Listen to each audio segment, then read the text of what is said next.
அஸ்ஸலாமு அலைக்கும் வரஹ்மத்துல்லாஹி வபரகாத்து. அன்பிற்குரிய சகோதரர்களே, வாழ்க்கையில் உபதேசம் என்பது மிக முக்கியமான ஒரு அம்சம். எனவே உபதேசத்திற்கு என்று மார்க்கம் என்ன ஒழுக்கங்களை சொல்லி இருக்கிறதோ அந்த ஒழுக்கங்களை நாம் பேணி உபதேசம் செய்பவர்களாக இருக்க வேண்டும். ஒரு மனிதன் தான் சத்தியத்தில் நிலைத்திருப்பதாக கூறுகின்றார், ஆனால் மார்க்கம் தடுத்த அம்சங்களை செய்கின்றார். இத்தகைய ஒரு மனிதர் நம்மிடத்தில் ஏதாவது ஒரு பாவத்தை சுட்டிக்காட்டி இதை நீங்கள் விட்டுவிடுங்கள் என்று சொன்னால் அவரை பார்த்து முதலில்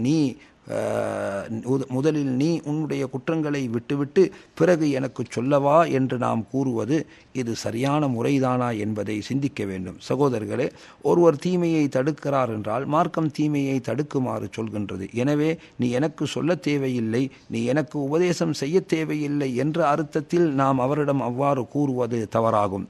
மாறாக நீ சத்தியத்தில் நிலைத்திருக்க வேண்டும் என்று சொல்லக்கூடிய நீ அந்த சத்தியத்தை உன் வாழ்க்கையில் முதலில் நீ பேணுவது மிக அவசியமான ஒரு அம்சமாகும்.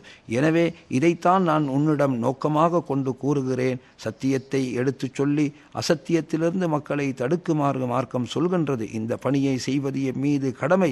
ஆனால் இதை செய்யக்கூடிய நீங்கள் அதை உங்களுடைய வாழ்க்கையில் நிலைநிறுத்துபவர்களாக இருக்க வேண்டும் என்ற அடிப்படையில் கூறினால் அது தப்பு கிடையாது. மாறாக எனக்கு எதையும் நீ சொல்லத்தர தேவையில்லை, நீ தவறு செய்கிறாய் என்று அந்த மனிதனை நன்மையை ஏவி தீமையை தடுப்பதிலிருந்து தடுப்பது என்பது இது ஒரு தவறான அம்சமாகும். இருந்தும் கூட உபதேசம் செய்பவர்கள் கவனத்தில் கொள்ள வேண்டிய ஒரு அம்சம், அந்த உபதேசத்தை தமது வாழ்க்கையில் அவர்கள் நிறைவேற்றுபவர்களாக இருக்க வேண்டும். அல்லாஹ் சொல்வது போன்று அத்தமுரூன அன்னாஸ பில் பிர் வ தன்ஸௌன அன்ஃபுஸக்கும், மக்களுக்கு நல்லதை சொல்லிவிட்டு உங்களை நீங்கள் மறந்து விடுகிறீர்களா என்று அல்லாஹ் கேட்கின்றான். எனவே அறிவுரை சொல்பவர்கள் தங்கள் வாழ்க்கையில் அதை கடைபிடிப்பது மிக முக்கியமானதாகும்.